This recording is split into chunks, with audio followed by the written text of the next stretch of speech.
This is the final best ball draft stream in the Flannelverse of the season. We've done a ton of best ball drafting over the course of the summer. This is the final one. Tonight, I'm going to be starting DFS content. Tonight, I'm going to be on the Fantasy Points channel doing the Cage Match show with Jake Tribby, and Fantasy Points CEO Scott Barrett is going to be our guest this week. It's always me and Jake and a rotating guest. That is going to be later on tonight. But this show, final Flannelverse best ball show, got a special guest here today, Bpcologna, who is a DFS crusher.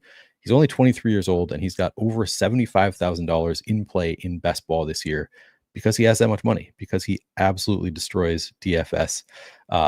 He looks like he could be my son. You've probably seen BP. If you've watched any of these streams before. Like I said, one of the best DFS players out there. I don't know how much success he has had in best ball. I guess I'll bring him in here so we can talk with BP about whether he has had any best ball success yet, or if he's still chasing that. So let's, without further ado, Bpcologna, answer the question. Have you had any success have you played best ball in past years? Yeah, so I got into it last year, like mid-August, I think, really late. I was just bored. It was in between when I moved from college to Chicago, so I was living with my parents for a few weeks, and I was just super bored, so I got into it late last year. And I got really lucky because I played 2 10K entries, only because like they gave me an offer because it wasn't going to fill. And I also did like 20 555s last year, and I advanced 0 to 20 in the 555, but I advanced both in the 10K. Oh, that's right. I remember that now. Yeah, I ended up making the finals in the 10K. I took last in the finals, but it was still 100K. So I think I profited like 60K, 70K last year. But I think it was a lot more luck than actual skill. I've taken it a lot more serious this season. Yeah, I mean, it was like a 3-person final, right? Wasn't it a really small final that you were in? It was 4, yeah. 4-person, yeah. I don't remember. I remember you that you were tilting it at the time. Things not going very well for you. It was, week 17 was bad, but I got lucky to get to that point. So yeah, it's hard to be too bad.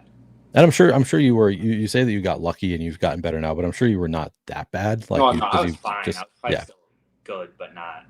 Yeah, but you've taken it a lot more seriously. So have you been grinding it all summer? I mean, are you going to max out all of the biggest contests? Most of them, yeah. I maxed BBM already. DraftKings, I will. I'm like 20 away. I don't know if I'm going to max like sprint and marathon. I want to, but I'm like 100 away in both of those. So yeah, I might just do 10 at once for a while because it might overlay. So how many 555s have you done? 115, I think. Okay, so you're not going to max that, I assume? I wasn't planning on maxing it. I wasn't even planning on going over 100, but I don't know. I just got addicted. Well, you've had a lot of success recently in DFS too. MLB. I did decent MLB the past couple weeks, and then also like seeing some of these rooms now, like the way people are drafting. I don't know. Yeah, I mean, it's gotten so much better the past week. Like, this is something we need to remember, I think, going forward. Like, I draft all summer, and it's like you're like hoping for somebody to fall 3 spots in the second round, and then you get to this point in the summer, and it's like, oh, the person you can usually get at the 1-2 turn, I just got him at pick 20. Just like regularly, you get crazy fallers. It's a lot more fun. Yeah, this is the right time to be drafting. I have not done any recent 555s. I'm just doing I finished Best Ball Mania. Now I'm just doing the DraftKings $20. So I guess I would have guessed that the 555 not as weird lately, but yeah. Inky says 555 rooms getting super weird the last few days. That's what you found also? Yeah, some of them are fine. Some of them can get weird. It just, I don't know. It depends. Like they're a lot sharper than the $20, obviously. Like some of the teams you can get in the $20 are just crazy. Yeah. Mwald asks, is this BP's first stream? I've looked for content from him basically since they started playing DFS. This is our 3rd stream together, maybe? I don't know how many. I think it's the 2nd. Is it really just our 2nd? Okay. But you were on Playing for Keeps, right? It was on this channel, I think. So it was, I do a podcast called Playing for Keeps where I talk with DFS pros. Honestly, I haven't done much of it recently, only one so far this year. But BP was a guest on that last year. So if you want to talk, hear BP's thoughts on DFS strategy, you can find that there. I'm guessing Adam Bernklau is a friend of yours. Says we should see you on the court. Yeah. Is it true that you have an ankle injury? No, it's just I always injure my ankles, so Okay. making fun of me. Nice. What's up, Tyler? Okay. Have you seen any teams taking two mega quarterbacks in the 555? Dylan wants to know if you've seen any teams taking bullying quarterback in the 555. Have you noticed? Yeah, sometimes it happens. Okay. I think sometimes I'll just see someone take like three like quarterbacks in the first 8 rounds or something. Not super common though in the higher stakes, I imagine. No, it doesn't happen as much, but I'm also not paying attention to the boards as much because usually I'm doing multiple at Yeah, once. me too. Like I'm not And like you, I'm assuming you're okay using the sidekick. I know you use a few different tools in your best ball drafting. yeah. Cool. All right, we're waiting on 8 more. We'll get into a draft. How often do you IKB off of the top suggestions in whatever tools you're using? A good amount.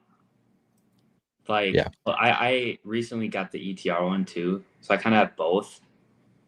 So sometimes like the top suggestion will align, and usually I'll pick that, but a lot of times they're just different, and I'll just make a decision between the two.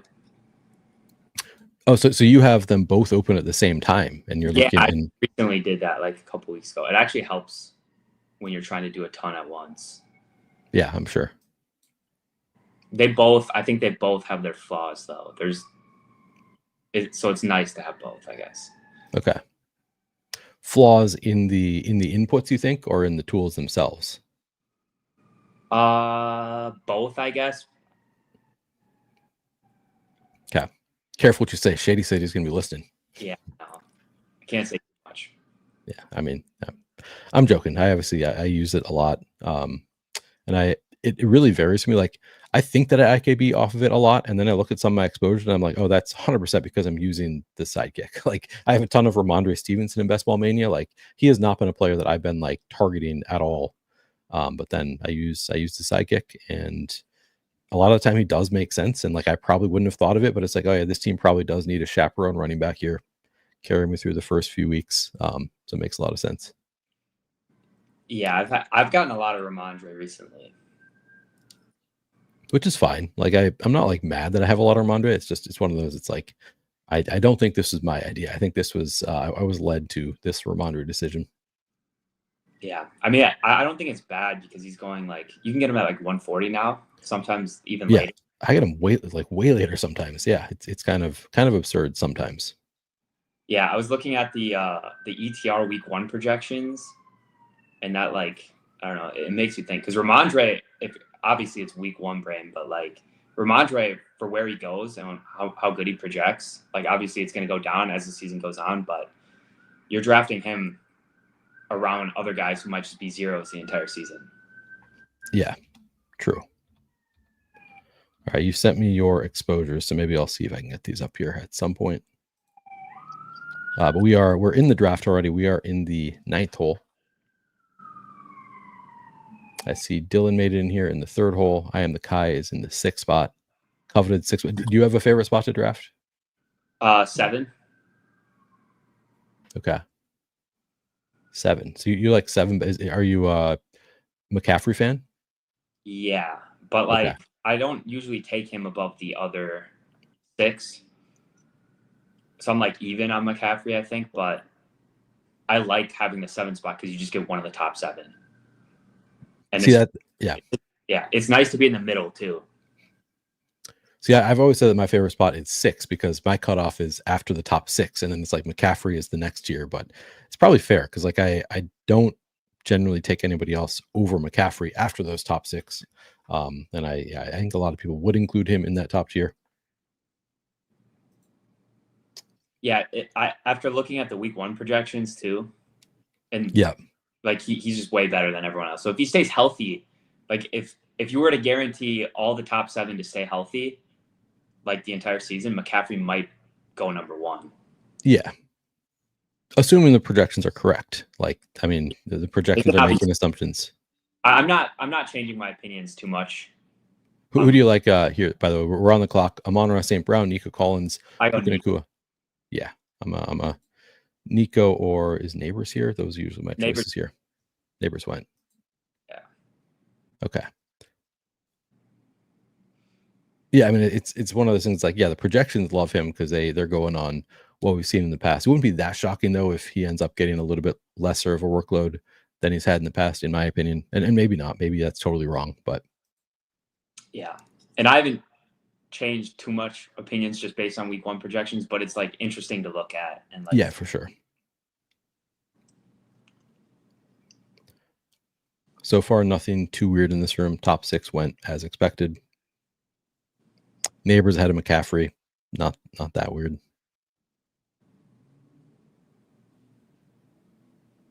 Are you ready for DFS? Yeah, I mean, I need to like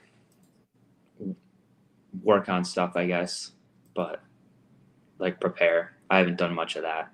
Yeah. Which I guess is a bad thing about me doing best balls because I could probably spend a lot more time like preparing. Yeah. I mean, me too. Like I'm like, I have so much DFS content that I need to do right now. And I'm still like, I have how many?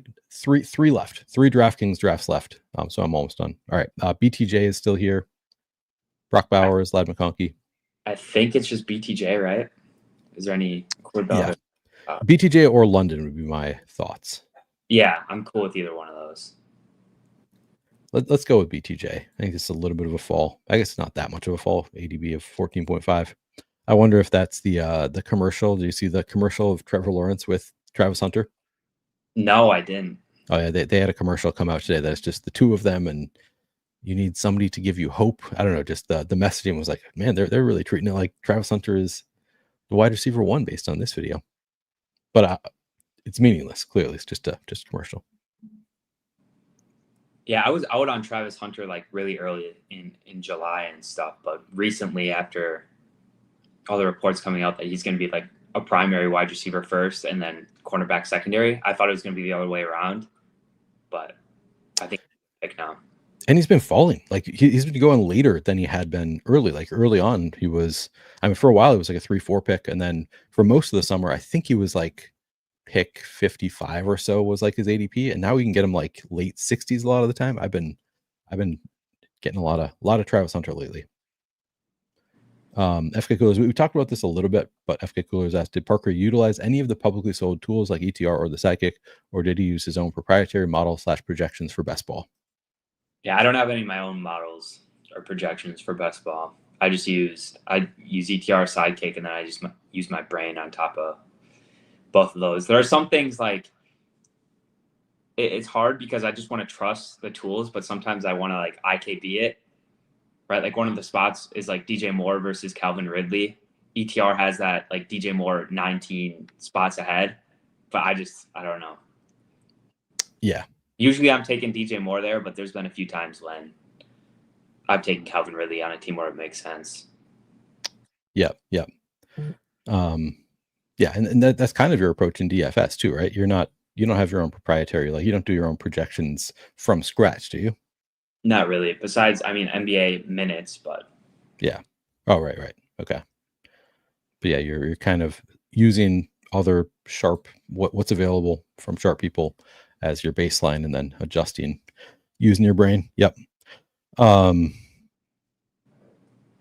Schiffman asks 2 questions. What room of his ship is BP in? Yeah, this is a fancier room than when we did the first show. Yeah, first show was in my apartment college bedroom. Yeah. And then second question, what do you think of UI updates the day before NFL season? He's trying to get me fired up. I know he is. He's in the Discord. You're already fired up. He doesn't have to do anything. I mean, I don't really care that much. I'm mostly just trolling, but like I don't get why SaberSim changes the UI like every month. It doesn't make sense. Like do it every once in a while is okay, but like they're just doing it for fun. They're just trolling you. All right, Garrett Wilson, Tyreek Hill, Omarion Hampton. I go Hampton, I think. Yeah, I'm a big Hampton guy. Yeah, even with Najee apparently being cited now. I've been taking some Najee recently. I have too. I've been actually buying a lot of. I didn't for a while. I was like, this. He might literally not play this year. Was kind of what I was thinking. Like it was so negative for a while, but then recently it's like, okay, we got good news, and he still hasn't moved up that much. So, all Did right, you, I'll buy him. did you see the quote he had? He said No. he said the eye injury was superficial, Oh, really? I mean, which he was doesn't not make practicing for a long time. missed a ton of practice. He might not play week 1. Yeah. I don't know, which is kind of weird because it feels like he's trying to cover it up now. Well, there was. I mean, there is like issues with his contract where if they cut him before a certain point for a non-football injury, he would like lose some of his money. So it is still possible that he's kind of Yeah, playing it off like it's nothing. I don't know. That's it's a weird situation. But I saw him catch a ball. That was good enough for me. Over the shoulder. I was like, all right, gotta be able to kind of see. that's when I started drafting him actually. I mean, me too. It's funny that like just that one clip, Levitan posted it, right? The clip of Najee catching the ball, and it was like, all right, that was not a like super like straightforward pass. So maybe he had to have some depth perception to make that catch. Yeah, I don't know where I saw it, but when I saw it, I'm like, okay, because he was going in like the 170s for a while. Now Yeah. he's like 150s, I think. He hasn't moved up that much. Yeah. I mean, it depends in the room, but Yeah. all right. We are almost on the clock. Garrett Wilson, Marvin Harrison, Tet McMillan, George Kittle. I'm McMillan or Kittle here. All right, let's go. Who do I want, McMillan or Kittle? I don't see any tiebreakers. Oh, we've got Jacksonville, so we can go McMillan. No, that's not. That's not a tiebreaker. That's week 1. I'll do it anyway, though. I like Tet. Yeah, he's my like highest owned guy, pretty much. He was going earlier on. You could get him at like 55 for a while. But yeah. When was that? Was that like July or June? I think July. I think you could still get him in the like mid 50s. Yeah, I don't even remember what the July rooms were like. I might just pull up a random draft board and see, because everything changes so much and you kind of forget about it. At least I do, because I'm doing so much more drafts now than I was in July. It's like Bpcologna, especially, like I forget he used to go in like the 90s, right? Hundreds. I think there was a while that his ADP was still in the hundreds, but that was like really early. Yeah, it was 90s for a while, 70s for like the longest time. Wasn't Godwin going like way ahead of him? Yeah, Godwin was going way ahead of him. I remember when people were talking about it in the Pete's Discord, the Deposit Kingdom Discord, talking about like, oh, is this like, are we jumping the shark, taking Emeka Egbuka ahead of Chris Godwin? And the general consensus was, yeah, you're jumping the shark. You can't take Emeka Egbuka ahead of Chris Godwin. And now it's like, wish I had done that earlier on. Yeah, I'm pretty sure when I started drafting, they were like going around each other, and I was always Egbuka over Godwin, but I didn't really get to capitalize on it that much because he moved up so fast. Yeah, should have done it. Should have done it earlier. Were you drafting all offseason? KK wants to know. No, probably mid-July. I was never drafting while NBA was still going on. Like I wasn't paying attention when Okay. NBA was still going on. But that Even during the playoffs, like June. What? Don't Yeah, the NBA playoffs go like through June, like into June, right? yeah. I don't think I was at all. And then when I first started to get into it, I didn't know anything, so I wasn't really doing that many drafts. Yeah. This is a good point. FK Coolers wants you to give your JCM, Ja'Cory Krusky merit stance, so we can record it for history. Where do you fall on the Commander's backfield? I wasn't even taking him when he was going in like the 18th round, regrettably. So I have like none. Yeah. I think where he's going right now is like ridiculous. I understood when he was going like maybe 120s, 110, but now like I've seen him go in the 5th round, and it's like, what are you even hoping for at that point? 5th round, I mean, they're hoping that he has the Brian Robinson role, but he's just a lot more talented than Brian Robinson, I guess. But I don't know. Yeah, I think it's a lot of wishful thinking there. I think my average pick of him is still like in the 160s. I chased him up a little bit, maybe mostly up to like 120, and then kind of stopped there. Yeah. Yeah, I wasn't even taking him when he was going late, unfortunately, because I know ETR was always lower on him. Like they've always been lower on him, even when he was going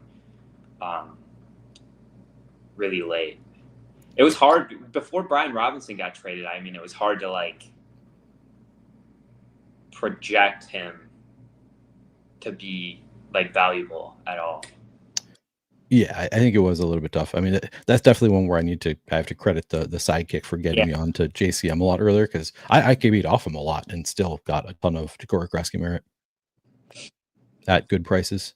Do you like Breece Hall? Do you like Chuba Hubbard or like Jalen Waddle if you want to make the anti-Tyreek bet? I go Chuba on this team because we have. Oh, because we have Tet. Yeah. Team bet. Yeah. Where are you out on Breece Hall in general? I've been scooping him up a lot here, especially at this price, like late 50s. Yep. Yeah, I'm a fan of this price. Doesn't help that they just lost another offensive lineman. I mean, that's obviously just it feels like a gross situation where I don't want to go overboard buying the dip, but at the same time, late 5th round feels pretty good. Highest I priced him was like around Scattaboo. Yeah, that sounds about right. I did rankings for the first time as part of my drafters experiment, trying to make rankings so you could auto draft off of my rankings for drafters for people who want to take advantage of the promos but don't have time. So I've been like adjusting them. Like I do a draft and then I adjust. And yeah, one of them was JCM. For a while, I put him lower than I thought the field would buy him, but high enough that like you could get him sometimes if he fell. And then as news started being the depth chart came out and people overreacted, I kept on getting JCM in drafters in the top 100. I was like, damn it, okay, I need it. So I moved him back to, I think, a pick behind Scattaboo maybe, where I don't think anybody will ever get him there. Like I don't know. He's an interesting pick. I don't personally click on it in the top 100, but I can understand why some people want to. So I tried to price him so that you get him like maybe 1 out of 10 drafts.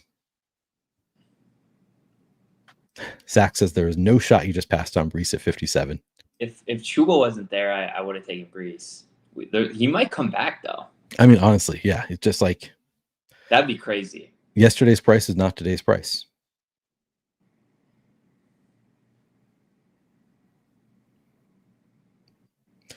I mean, from what I hear, is 3rd in the pecking order, Zach. So keep that in mind. There goes Connor. I'm kidding about that, by the way. And don't anybody listening, do not take that seriously. I forget people often take me seriously when I'm trolling. All right, should we take Breece?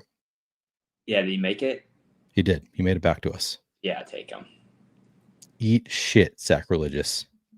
You told us we should have taken him earlier, and then we got both of our guys. What is your username? It's Bpcologna. This is on DraftKings. Do you have a different? Is it the same on Underdog? Yeah. Yeah, this room is wild. Yeah, I mean this is September drafting.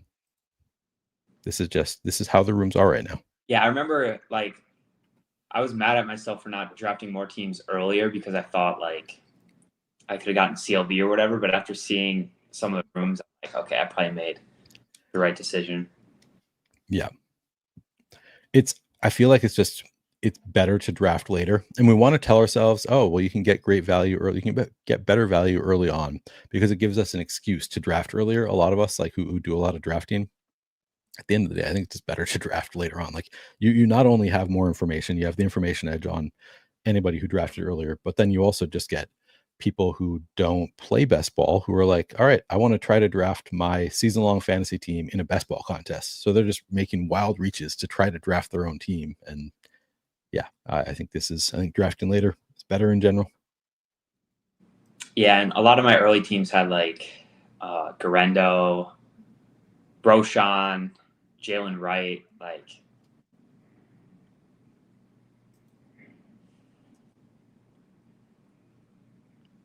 yep. Oh, I pulled up. Wait, let's see where we're at. Yeah, we got all the time. So I do have your quarterback exposures up. I have not put up. Maybe I'll do all of them. I'm going to go get all of your exposures here, and then we can go over them. later when we have a minute.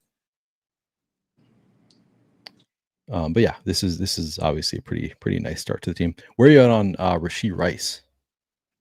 I take him like after Travis Hunter. It's basically where I'm at too. Yep. Like after Travis Hunter, before like the Judy Olave tier. Yep. Yeah, where has Sack been? I haven't seen Sack in a while in a video. Real question is how much Sanders you got sucked into. Sanders? Who's Sanders? Braylon? Wait, Braylon. No, Braylon Allen. Sanders. Shadur Sanders, is he talking about? Is he talking about Rocket Sanders? He's talking about JT Sanders. Let's see. Oh, Miles Sanders. Yeah. Oh, Miles. Yeah. That's bad because I was drafting a ton of Miles Sanders and now I completely forgot about him. But like that's another reason it was good I didn't do a lot of early drafts because I was getting a good amount of him like early August, and now he looks dead now. I don't think he's dead. I think he's playing week 1 and could be like they list him as one of the starters. I don't know. We'll find out. I haven't taken him at all, so I mean, he is at the very least like you can get him in the last round whenever you want him. So like we did not get any CLV with Miles Sanders. I'll say that. But yeah, I'm in the same boat. I drafted a ton early now, and it was kind of like that's part of what drafting early is like I have no idea what to make of any other situation. So I guess I'll just take the guy I know. All right, Dave Montgomery, Jawan Jennings, Jordan Addison. Anybody else? I'd go Montgomery or Addison here, I think. All right, let's go Montgomery, top of board. Sure, I guess he's the falling value. It's weird to see running backs fall this much. Because no receivers in these drafts that are going to fall. Yep. Glad we started with 2 receivers here with Nico Collins and BTJ.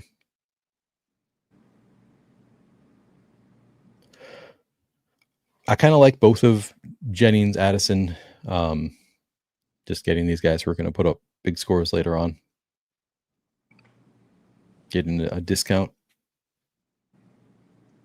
Yeah. I was nervous because I had a ton of Jennings. I was nervous that like that IR report came out and he like wasn't practicing, but it's good to see him back out there. Yeah. And he's still falling. It's weird. Yeah, I mean, I think there's still some concern that he's like going to be hampered or that he's going to hold out because of the ankle, but I'm not super worried about it.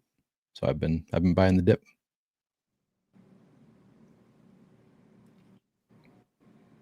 Addison goes.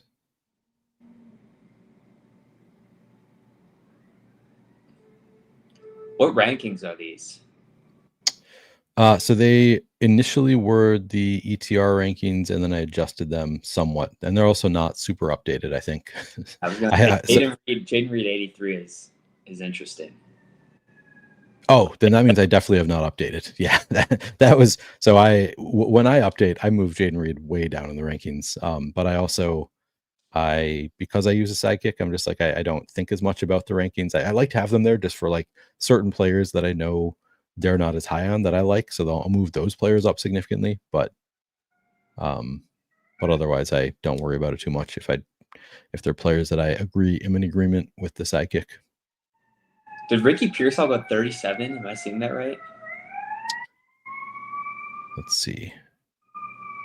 37. Yes, he did. I feel like probably could have gotten him at the next turn there. He also took Baker Mayfield though at 61. Totally unstacked. See, this is what I mean. Like, could this just be a team of this guy's trying to draft his season-long team? So like he did a home league team. I don't know. And then he's like, people are doing that. Maybe they are, but I just think it's people just pulling up their phone, sorting by ADP, and then just picking random guys that they like. Yeah, that could be it too. Who knows? Can't get into their mind. 6 potential Sanders, potentially all bad picks. Potentially. Could be true.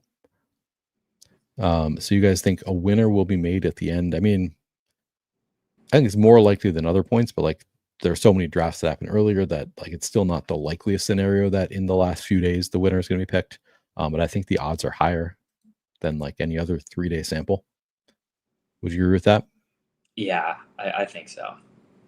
It's just sometimes you can get super teams, but to get super teams early, you need like everything to fall right. Because even if you got a Buka at 100, you still had to avoid like, Garendo, Jalen Wright, anyone like Jaden Reed, anyone else who fell a lot, like Brees Hall. Yeah. So it's easier. It's easy in hindsight to like think you would have got these super teams. Do you look at like the solver, the Best Ball Explorer or anything like that that will show you like your highest CLV teams, your best CLV teams, that kind of stuff? Oh, I haven't done it on like a team level. I've looked at it for certain players. Okay. But I didn't know you could do that for teams.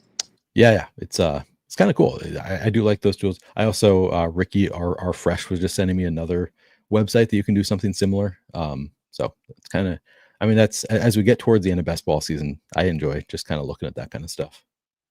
I only did 3 555s, but one of them has like crazy CLV. Most of it is just Trevion Henderson and Ja'Cory Krasky-Merritt, but still a lot of CLV. Pretty fun.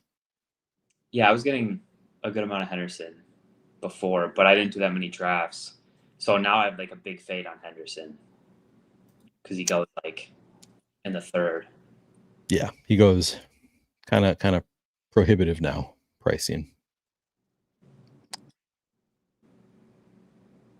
All right, so Sidekick is thinking time for a quarterback. I think it's probably Purdy if he makes it. Party goes. I didn't even see that. Okay. Bummer. We could do Fields and Brees. Grease Hall, as some call him. Do you want to do Fields? Yeah. Did he make it? Yeah. He did. I'm watching on like YouTube, so I'm like 10 seconds. Yeah.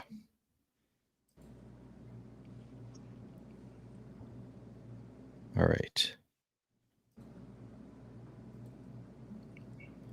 Go back and download your other.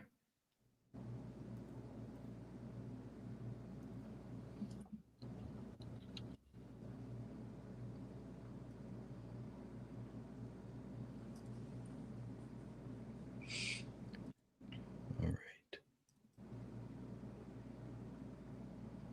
So you're going to be doing this up until lock tomorrow? I probably won't do a ton Thursday, maybe early Thursday, but I'll do a lot tonight. And then on to DFS mode? On to DFS Thursday. But I assume the rooms Thursday, like right before lock, would probably get pretty crazy. I would assume so. But I think it might be less crazy because it also might just be a lot of people who are on the clock. Justin Herbert is a suggestion. I guess we only have Amari and Hampton. We could add on a later QJ or something. Jaden Higgins is there. Trevor Lawrence. You can decide this one. Or Drake May if you want to. You could do May. You could do Herbert. Whichever one you want to do. All right, let's go Herbert. I do have a lot of Drake May. Oops. The problem with Drake May is I'm pretty sure his playoff schedule is like the worst by far. Yeah, it's not ideal in the league. So that's why I don't like love taking him, but also he would be a smash if his playoff schedule wasn't so bad. Yeah. He's like, one of the nice things is he's sort of like when all of my other stacking ideas get sniped, can always fall back on Drake May because you can always get the later stacks. So it's like I like that he's a running quarterback, so like you don't necessarily need to stack as much, and then you also have multiple late options in Pop Douglas and Kyle Williams and Hunter Henry. I haven't really been doing the Efton Chisholm thing, but I suppose you could. Have you done any of that? No. I normally am more of a boring guy for late round picks. That's why I didn't get any Krosky Merritt. That's why I didn't get much Ollie Gordon. Okay. So I guess it might be a bad thing, but man, kid's a boomer. The thing is though, like JCM needed B-Rob to get traded to like skyrocket like that. Now, he was going to go higher, and then Ollie Gordon, the Jalen Wright injury did help him a lot. Like that's when he started going from 180 to like 120 and 130. Oh yeah. Yeah.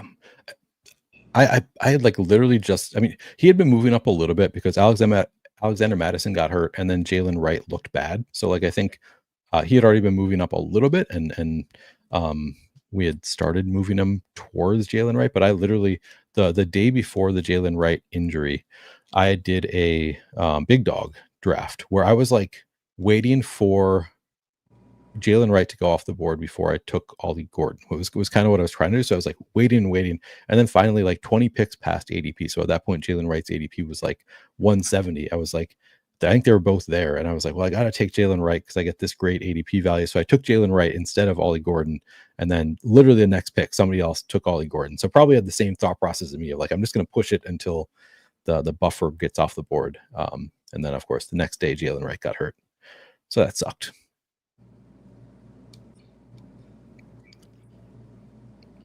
All right. Oh, Keenan Allen went. I was about to suggest that's one that like he'll never show up on the sidekick here, but I often would. I'm a Keenan Allen hater. So. Oh, you and the sidekick guys. I don't get it. I don't understand it. He's just gonna have a billion catches. Oh, Stroud's here. Do you want to go Jaden Higgins or show the draft board real quick? I'd queue up Stroud for now and then. All right, I'll show you the draft board.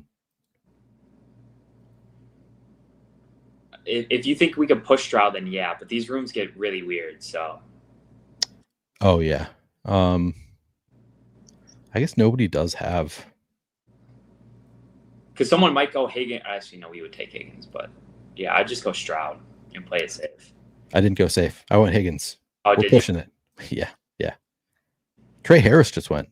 Trey Harris at 130. Times where like I've tried to push it even a little bit, like to get a guy right at ADP, and I've like had triple stack set up, and the guy would go like right in front of me. Like it happened with JJ McCarthy in a 5-5-5 draft. I think I had Jefferson, Addison, and Hawkinson, and I didn't even try to push it that hard, and someone took him like 10 spots ahead of the ADP naked for like no reason. Yeah, I mean, people aren't drafting rationally. I just realized that we have Justin Herbert, and then this person took Trey Harris 60 spots ahead of ADP. I mean, I don't know that we really care that we're really going to target Trey Harris anyway, but that's kind of funny. We can get like Quentin Johnston, I guess. Yeah. Keandre Lambert Smith, like we have plenty of outs. Oronde Gadsden. All right, CJ Stroud came back. All right, there we go. Wait, we're not on the clock yet. Never mind. Okay, now we came back. All right, so did you already give the case? I don't know if I was listening. Did you give the case on why you hate Keenan Allen? I mean, he's going like in the hundreds. Sometimes. Yeah. I mean, I don't know. Like I just like the other guys. Like Josh Downs went after Keenan Allen in this draft. I think that's just crazy. Wait, did he? Okay. Yes. Well, yeah. Okay, you hate this price on Keenan Allen. Like I'm not buying Keenan Allen at 100. Like, for a while, I could get him in the 130s pretty easily. If I had Herbert, I'd take him in the 130s. But I don't know. Maybe he's just gonna like scam his way to like 6 receptions a game. But I'd pick 100. I mean, like one round after Juwan Jennings and Jordan Addison. I don't know. I think. No disagreement on that. I'm not touching him at pick 100. What's even his ADP? Is it like 110? Let's see. Where can I do show drafted?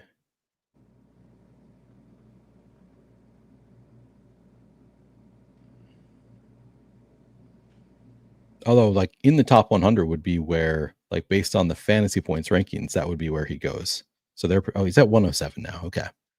Yeah, like that's full price. Like that's just like you're buying him at the most bullish projections. But yeah, I've been buying him, or I was buying him as he was rising up boards quite a bit. But I kind of stopped at maybe 120 occasionally. I would take him if I get like the Herbert Allen double there. Yeah, I think I'll look up how much Keenan Allen I have. 1.2%. I've got a lot. I wasn't taking any of him when he was a free agent. Maybe I should have been. That was so. This is what Math was saying to me before he signed with the Chargers. He was just like, he's going to sign somewhere. He's going to have 600 yards and 6 touchdowns. So those are the metrics I'm looking for Keenan Allen, which I think is fine at 120. Yeah, I had no gauge of like where he should go if he signed to the Chargers, because I don't know, in my head the wide receiver room was already crowded. So I'm like, even if he goes there, is he that good of a pick? And apparently he was for where he was going back then, but now I think it's just crazy. Yeah, now it's getting a little bit too rich. Like this is making the assumption that he is the very clear wide receiver 2 on the team, which might be the likeliest scenario, but yeah, it is definitely paying full price.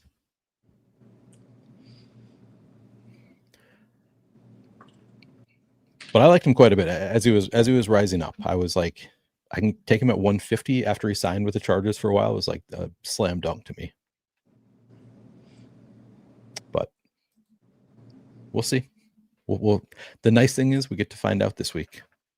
I mean, we don't really get to totally find out everything this week, but like we'll have an idea. Is Keenan Allen running 40% of the routes, or is he running 85% of the routes?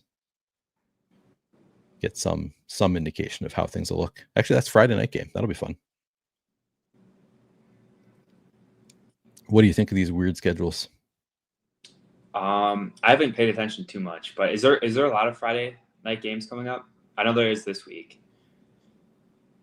There's one game this week. Yeah, I don't actually know. Yeah, I have no clue, but I don't know. I kind of hope there's less. I mean, maybe I should hope for more showdowns, but I don't know. It's just more things to do, I guess. Yeah. For me, it's just a ton more content. So Dallas Goedert is here. It's kind of a nice fall to 153. Yeah, I think it's Goddard or Tootin, but we're good at running back. Do we have any tight ends yet? We don't. We do not have any tight ends yet. Goddard then. Yeah. Oh, come on. That's moving the goalpost. Zach says 600 yards is Ray McLeod numbers. Yeah, that's like a 20th round pick. You're not getting you're not trying, like, if you knew a player was getting 600 yards, you're not pushing them to the 20th round. Like, yes, Ray McLeod was a total like exception where he had a great few games last year. But no, 600 yards is not a regular 20th round pick. Ray was on both of my 10K teams last year. Was he really? The 20th round. I just loved him for some reason. I've taken him a decent amount late this year, not like a ton, but I think he's just a solid pick. You're taking prayers on most of the guys that go there. Yeah. You know what you're getting with him. And also 600 yards for Keenan Allen is like a lot of receptions. he doesn't get there on chunk plays. To answer that one guy in the chat, he said, "So are you in on QJ now at 200?" Yeah. Unfortunately, I am. I don't think it'll go well, but yeah, I mean, I am too. I've been buying QJ at the new price. Mason Taylor goes. Do we want Dylan Sampson at pick 160? Rashad White, Wandale, anybody else? it'd be Sampson or Wandale here. I'm a Sampson guy. I've been like buying some Quinshad Judkins. I think people are getting way too excited about Quinshad Judkins off of a lady who gets a lot wrong posting that he might sign this week, just like speculating. People are like, oh, he's going to sign this week and he's going to play. Like she suggested that he could potentially contribute this week. I was like, what?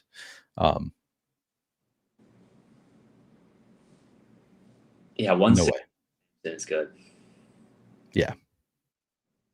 Wait, so she said he could contribute this week?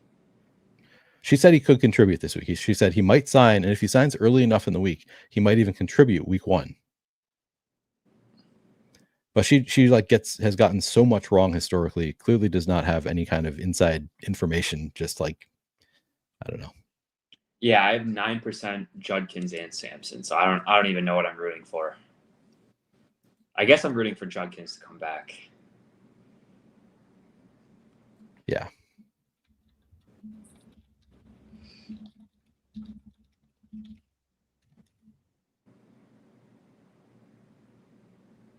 I am not. I'm very much rooting for Judkins to miss the entire season, because while I do have some Judkins, I have much heavier bags of Dylan Sampson and Jerome Ford.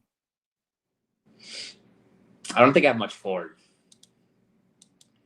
I like him better on DraftKings, just because full PPR. He's a pretty good PPR scorer.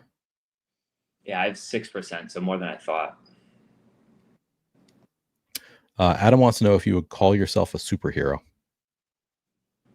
I don't know.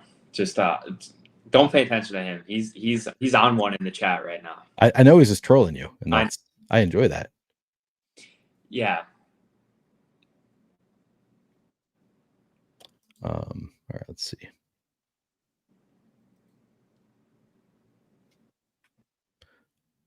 I'm trying to quickly find how many receivers had 600 receiving yards last year.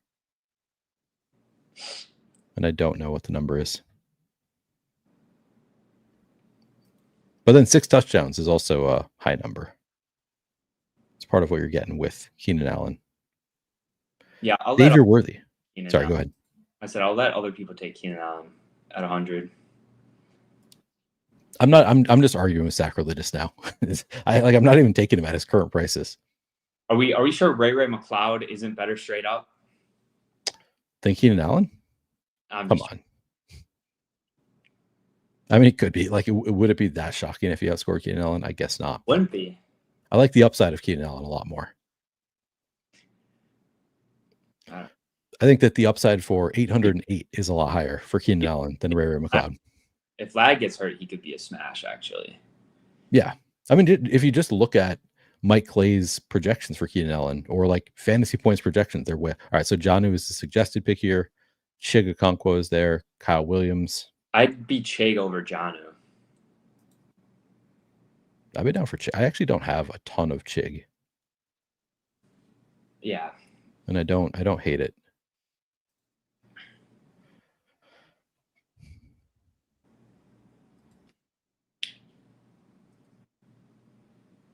I just like nobody is projecting Ray McLeod for 806 or whatever it is. I want to look at Mike Clay's projections. Whereas there are people with good projections who are projecting Keenan Allen that high, which would suggest that his higher end outcome could be a lot higher.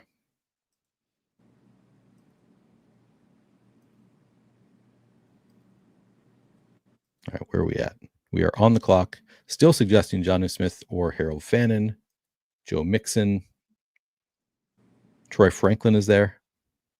Could just go Jonnu here, I guess. Yeah, I'm fine with it. There's something I'm missing. Yeah, I'm fine with Jonnu. So we are at 3-5-5-3 now. I'll read off the team. I think probably 3-6-8-3. Yeah, would make sense for this team. Justin Fields, Amarian Hampton, Chuba Hubbard, Nico Collins, Brian Thomas Jr., Ted McMillan, Dallas Goedert, Breece Hall, David Montgomery, Jawan Jennings, Justin Herbert, Jaden Higgins, CJ Stroud, Dylan Sampson, Chig Okonkwo, and Jonnu Smith. So we've got Fields with just Breece Hall right now.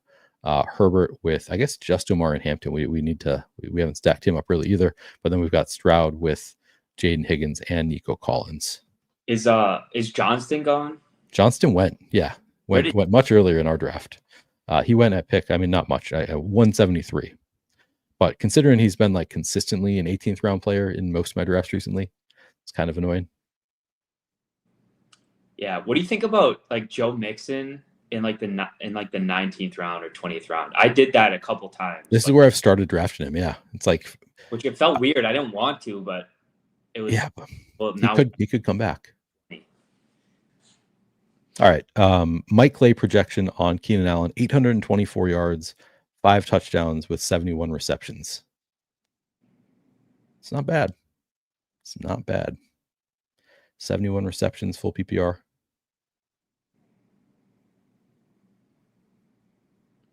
Where does that put him? I'm trying to find the range that he's in.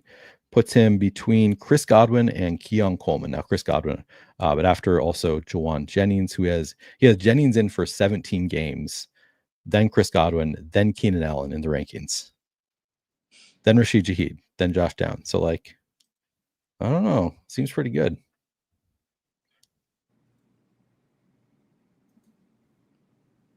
We got a Justin Fields truther in the chat.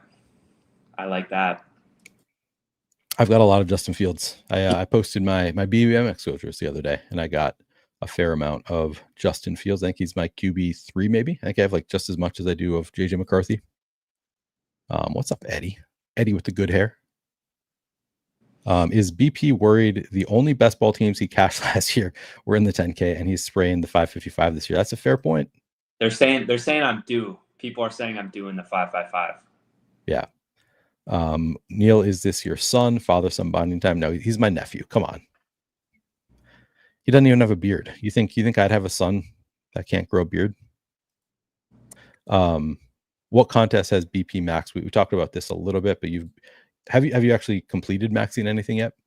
BBM, I think that's the only one. And then I'm gonna max the DK Lotto, and I think that's the only one I'm actually gonna max. But I have a lot in the 555. I did 2 3Ks yesterday. I got the 11th pick in both of them, which was very annoying. That is annoying. Yeah, so I have Puka on both those teams. So okay. Joe Mixon is here, and he is stacked up. I'm not mixing yet. Okay.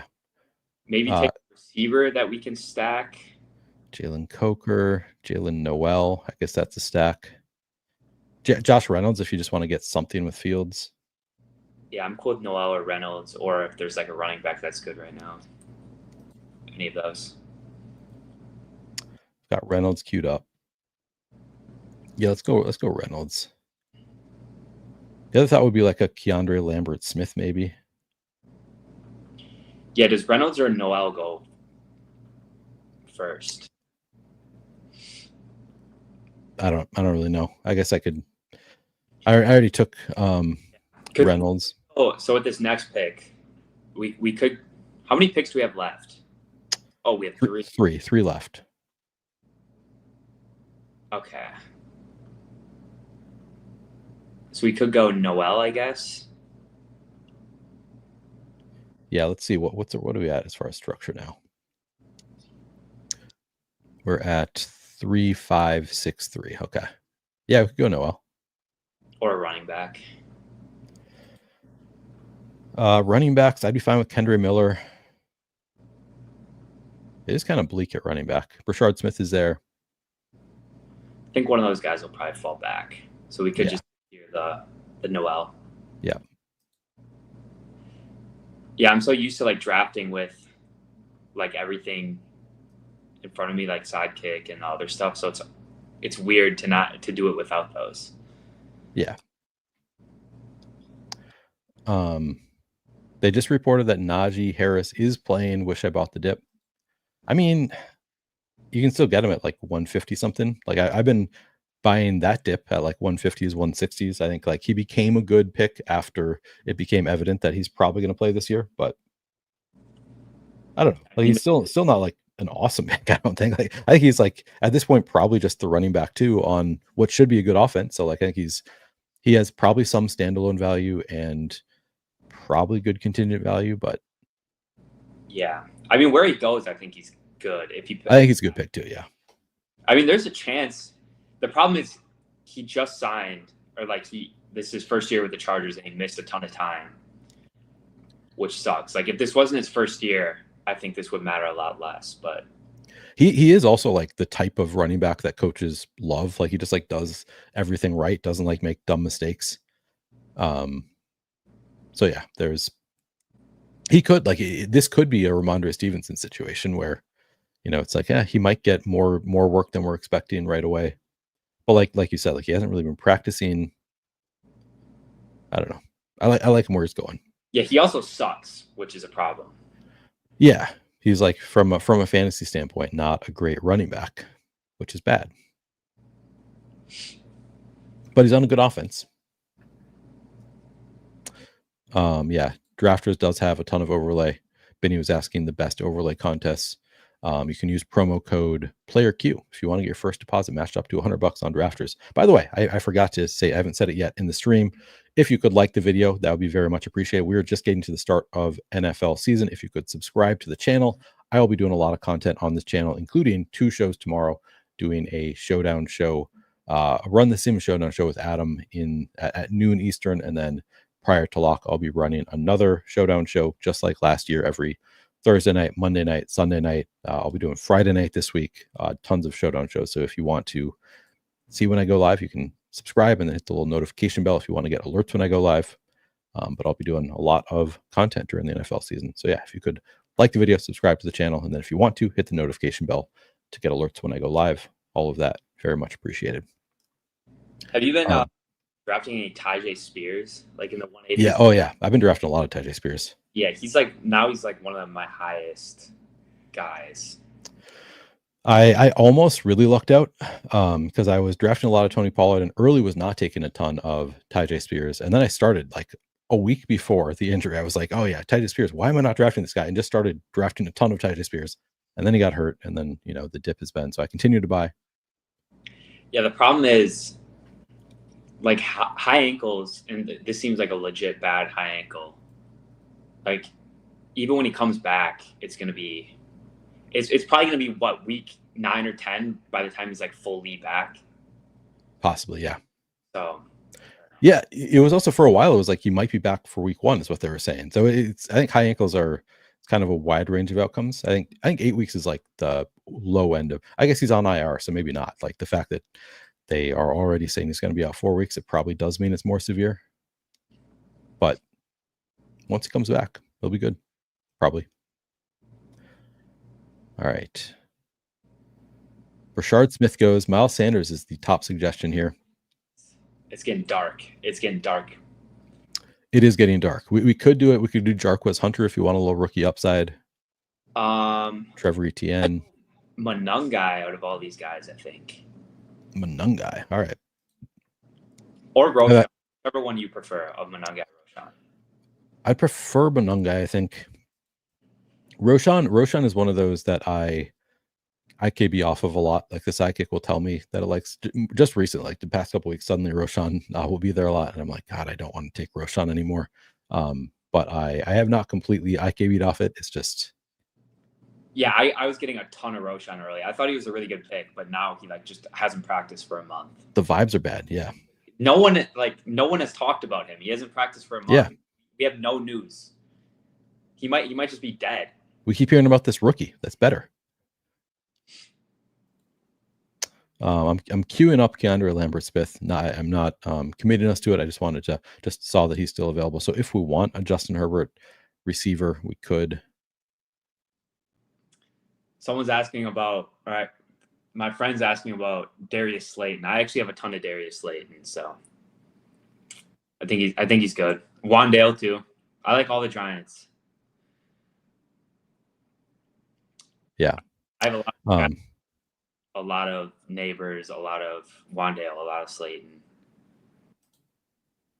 Nice. Oh, we are on the clock. Do you want to do Keandre Lambert-Smith? Elijah Arroyo was the top suggestion. Miles Sanders is there still. Jalen Lane.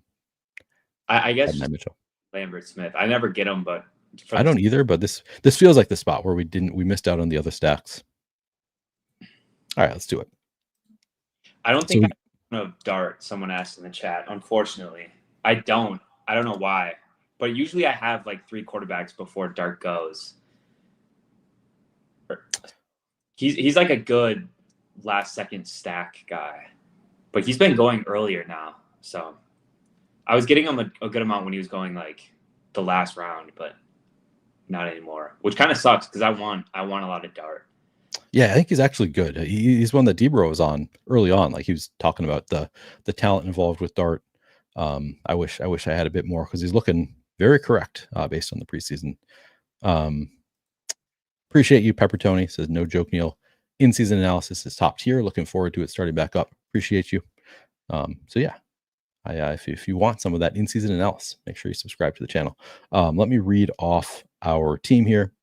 3683, we got Nico Collins, Brian Thomas Jr., Omarion Hampton, Tet McMillan, Chuba Hubbard, Brees Hall, Dave Montgomery, Jawan Jennings, Justin Fields, Justin Herbert, Jaden Higgins, CJ Stroud, Dallas Goddard, Dylan Sampson, Chigakonkwo, Jonnu Smith, Josh Reynolds, Jalen Knoll, Kyle Monungai, and Keandre Lambert Smith. We did end up with some nice big stacks here with CJ Stroud, with Nico Collins, and Jaden Higgins, and Jalen Noel, Justin Herbert with Omarion Hampton, and Keandre Lambert Smith, CJ Stroud, Justin Fields with Brees Hall and Josh Reynolds. So we're pretty stacked up here. I think the team looks good. What do you think of it? Yeah, it looks really good. Good stacks, even though we didn't get anyone really good with Herbert. Like I would have loved this team if QJ fell to us instead of Lambert. I know. If he just fell to where he's been falling consistently in every other draft, yeah. Yeah, that was a bummer. So I have 2 total DraftKings drafts left. I'm going to do at least one more. Parker, I know you have DFS at some point. Are you? Do you have time for one more draft, or you got it going? I'll stick around. I don't know if I'll stick around for the entire draft, but okay, I'll stick around for a bit. That's funny. Jack says, Neil, you're the best. So nice for you to give Parker a voice. Yeah, just an unknown kid I pulled from the streets. Yeah, that's another one of my friends who's infiltrated. I figured. There's one of your friends. You got a few. Are they all in Chicago? No, one of them is. A couple of them are from like high school and college. Oh, nice. Do they know Mike? Oh, my dad? Yeah. Yeah. Oh, yeah. We were going to talk about your exposures. Let's take a look. So first quarterback exposure, and look at how flat your exposures are. Classic. It's not. It's sorted by fees. I see. Okay. Yeah. 15,000 on Justin Fields. Yeah, your numbers just look so high. There are a lot of guys I'll get in like the $20 and BVM and other stuff that I don't get in the 555 because the rooms are just so different. Like two of the guys I've gotten him a lot more recently in the 555s, but earlier he was going like in the 120s and I would just never get him. Yeah. Love to see that you have 12% JJ McCarthy, a fellow JJ drafter. Your head is blocking some of it on the stream. My head is? Okay, hang on. Like the fees, at least. Let me see. My head is blocking some? Your like camera. Oh, yeah, I see. Yeah, this is all right, how do I do this? I need to change to, there we go. That'll do it. And then I'll make it a little bit bigger here if I can. No, I can't really. All right, good enough. Can you see it well enough? Wait, hang on. Yeah, can you see that well enough, or is it too small? That's good. Okay. We are also, by the way, we got the 101, so we're gonna be able to make our pick and then have a little time there. Yeah, I mean, just like looking at these fees, like I'm just not used to seeing the 5 figures in the fees column. Planning much, but what'd you say? I said I wasn't planning on doing this much. Yeah. Like I was planning on like 50, but then I don't know. I saw some of the rooms, and then I did well in MLB, so that combined, I just a lot of edge in this, like bigger than DFS. So yeah, I think 2025 edge, yeah, definitely bigger in best ball. Also, I think even bigger edge in the other contests, like the eliminator type contests, than bigger than best ball, in my opinion. Have you played any of those? I did a ton of eliminators like last minute. Okay. Wait, I think I can do. No, why can't I make this bigger? Oh, whatever. Okay. Yeah, I mean, and I also think that is a pretty big edge in eliminator, is drafting late. So I think that's not the worst thing. Right, I don't know to so much Baker. I was like under on him, and then I think yesterday I got Baker in like a ton of drafts in a row randomly, which was weird. Interesting. I wonder if that's maybe like the crazy style drafters are less likely to take Baker. I don't I, know. That's oh, weird. I think I got him in one of the 3K drafts, which all Okay. like same with Yeah. Stafford. I had like none of, but he was in both of my 3K drafts as like the last quarterback. So now Yeah. he goes up as like 12% when it's really just two drafts that are skewing that a lot.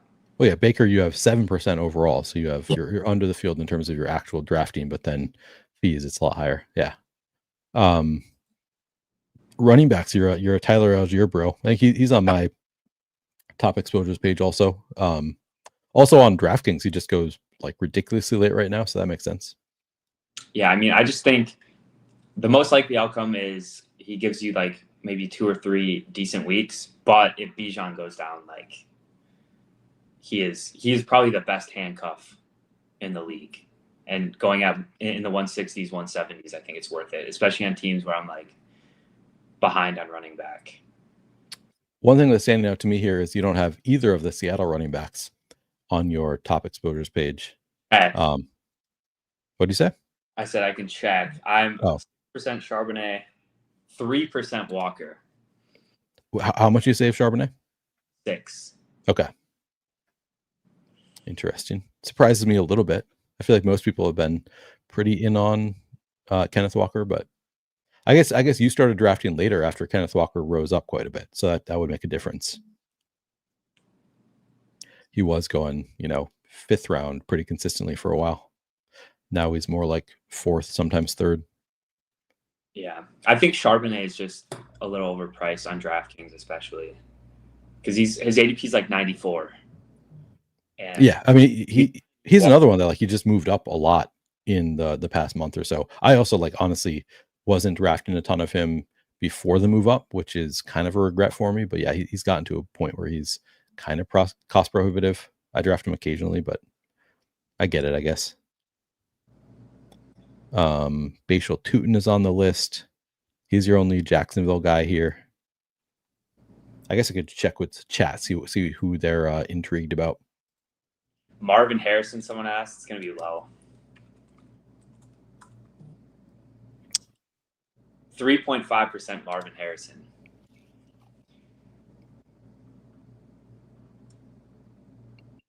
Yeah, that's probably similar to me. I have too much Rachaad White, but he's been That's a lot. around 170 on teams that I'm like behind at running back, and you kind of need that early projectable volume. I think he's yeah. No, I think that's just where he's been going lately. Feels like a decent click. I think he's fell because of the Q tag. Yeah, for sure. Oh yeah, I guess you're drafting on DraftKings too, where you can just take advantage of those. Like Same with Ramondre. My BBM exposures look a lot different than this because all like DraftKings last 2 weeks, pretty much. But BBM, you have a lot of Blake Corum. That's kind of interesting. I guess it's mostly fees, so that must be you got Blake Corum in the high stakes stuff. Yeah, recently. BTJ just went at 20 in this draft, by the way. Is it literally just the Travis Hunter commercial scaring people off? Maybe. I've not seen BTJ fall to 20, I don't think. Yeah, I'm Corum over Jarquez now. Okay. Corum sat the third game in preseason. I think that matters a lot for like where they are in the pecking order. Obviously, Jarquez can like jump him, but the way McVay preseason, like last year, Corum sat all 3 preseason games because he was locked in as the running back too. So the fact that he played this year is interesting. We are on the clock. Lad McConkey, I guess, is not that much of a fall anymore, but Lad for at least one of these. Yeah. And then maybe a quarterback or JSN. I'm not T. Higgins. I hate doing the T. Higgins Jamar stuff. Do you have a preference between the court? Oh, sorry, not. I meant to do. I go Hampton, Allen, or JSN, whichever. Let's go Allen because I have a lot less Allen than Lamar. Yeah, I have always taken Allen ahead of Lamar, even though I think they're equal. So I'm like 4% Lamar and 12% Allen or something, which might bite me, but yeah. All right, getting back to the exposures page. I didn't see any notes or questions on the running backs. I do see that you are a fellow Jordan Mason enjoyer. 14% exposures there, or fees there. 11% exposure. You also have 12% Aaron Jones, so buying into the Vikings running game, which I think is sharp. J.K. Dobbins on the list. Yeah, where are you at? Let's see the rookies. Do you have any? I know you said you draft a lot of the boring old guys. You have a lot of Scattaboo. It's a lot of Scattaboo. 17% fees on Scattaboo, 14% exposure. Yeah, I've got him after the dip, which is nice because he was like right around Tracy, and now Tracy's like 80 something. Scattaboo's like 120. Yeah, I actually have a good amount of Tracy too. I'm just high on the Giants in general, I think. But Scattaboo is usually I'm behind at running back, and he's like the top guy that's left in that tier because it's like Scattaboo, and then it goes down to like the Stevenson Tootin range right after Scattaboo. Yeah. DJ Giddens. I also have a lot of Giddens. Bashal Tootin. Slapping it up. Jaden Blue. Yeah, Blue was like a guy I was not drafting at all until the last 7 days, and I've just taken a ton. Yeah. No, now he's starting, or I shouldn't say starting. He's playing week 1, or at least he's not out with an injury, so that's nice. All right, wide receivers. Tet McMillan, your highest. Yeah, $21,000 spent on Tet McMillan. So you're just a big Tetaroa believer.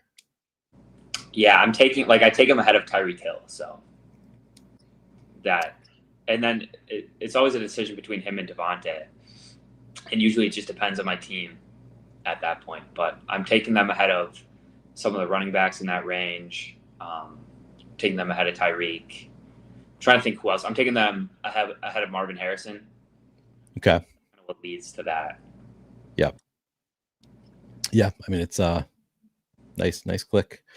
I am with you on Tetaroa McMillan. I don't have $21,585 on him, but he is one of my top exposed receivers. Jalen Waddle. So yeah, this is you're just making a big bet against Tyreek Hill. It looks like. Yeah, I still have some Tyreek. Like it's not a massive fade, but like I have 5%. Okay.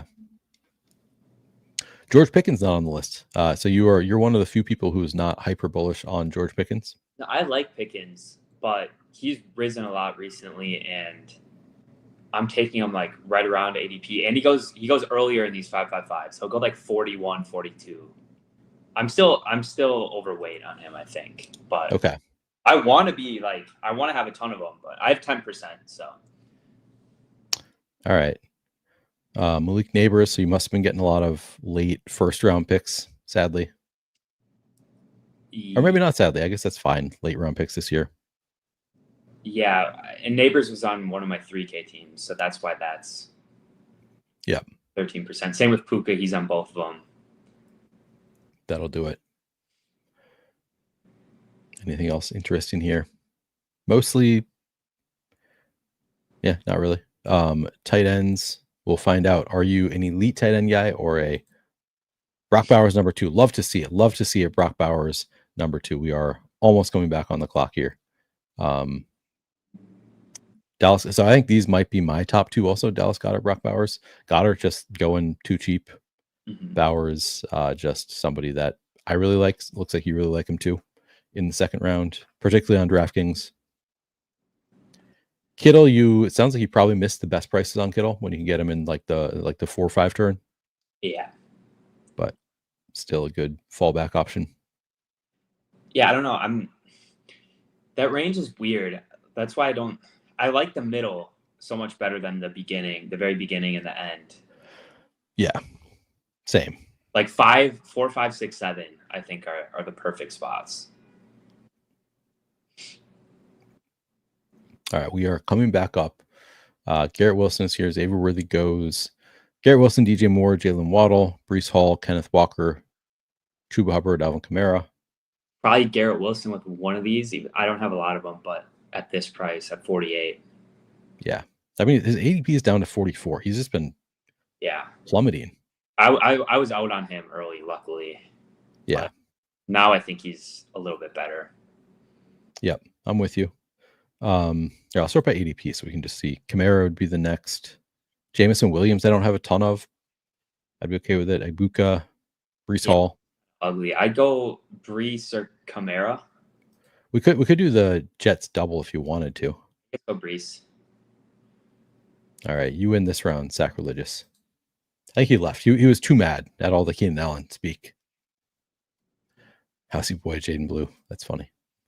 I know that it's NFL season because we've been getting these NFL stream spam comments. Just like I forgot that this happens during the NFL season because it does not happen in best ball season. I keep on having to ban chat comments that are trying to get me to their illegal streams. Sad times to be back there. All right, let's look. So you're Brock Bowers, George Kittle. Where's Trey McBride on the list? Is he not? Oh, he's down here. 6% by fees, 8% by exposure. So not like totally out on Trey McBride. I'm more out on Trey McBride on underdog. Like, yeah. I will take the quarterbacks before him. Okay, that is pretty out. But on DraftKings, I'll take him where he goes. Yeah. Fair price there. You are in on Jatavian Sanders. Have you been buying more Jatavian Sanders after the Coker injury? A little bit. I think I've just had a lot of Jatavian Sanders throughout. Like this. Okay. There wasn't a point in time where I was like taking a lot of him. But yeah, the Coker injury definitely helps. But when you put Renfro in there, it's not like I don't think it's a bump to the other guys because Renfro probably gets a decent target share. So that is true. It's not a huge downgrade there. Yeah, I mean, the getting rid of Thielen, I guess, was the bigger thing for Jatavian Sanders. Getting rid of a target earner in the offense. But yeah, I've been the combination of trading Thielen and then Coker, who like obviously preferred Coker over Renfro. So that combo is like seems pretty bullish. Like he could be the number 2 target earner there.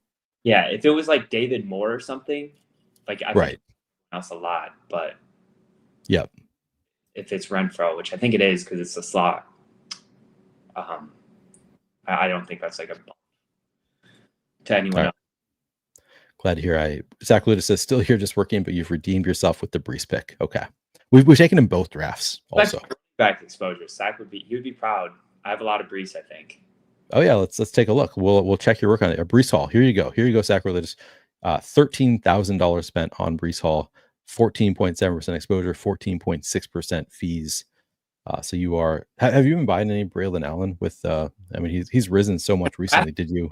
Prices like I don't have a big fade, but DraftKings he goes in like the 120s, and he should be worse on DraftKings than underdog. Like yeah. So it doesn't make a ton of sense, but sometimes they'll fall to like 140 and I'll just take them just because. Actually, I have 9% Braylon, which is weird. That is weird. I guess I'm over on him. Maybe I took him in a 3K or something. Yeah, this is sexes. I bet you got your Brees at incredible prices too if you've been drafting at a lot near the end. Sounds like you have been. So you've been probably getting Brees Hall in like the 4th, sometimes 5th round. A lot of it, it's like all 5th, I think, for the most part, because a lot of need a running back in the 5th round, and then it's just Brees there, which is I'll take it. Yeah. Yep. Yeah, I was buying him early on in like the 3-4. What was kind of where he was going, the 3-4 turn, and I was buying him for a while, and then just like the vibes have been maybe I just got bored. Honestly, I don't even know if it was a vibe thing, but like I kind of stopped taking him there for a while, and then he started falling, and yeah, now it's like passed on him at 57 in the last draft, which does seem funny for a player that was going at the 3-4 turn for at least like half of best ball summer. Yeah, I just don't think I get being concerned about like some of the quotes and preseason usage, but I don't think it warrants going from like 35 to 55. Yeah. It's just like if he is, I mean, he is the most talented. I'm fairly certain that he's the most talented running back in the backfield. So even if that's their plan going in, he's still going to get a lot of work, and he'll probably earn more work as he goes. Yeah. Oh, I didn't realize that Hunter lost the Q tag. That's a bummer. Oh, did he? Yeah. That's why he's been falling, right? Yeah, he's had a Q tag for a while. I love the DraftKings Q tags and O tags. Yeah. Me too. It's pretty. Keep doing it. Yeah.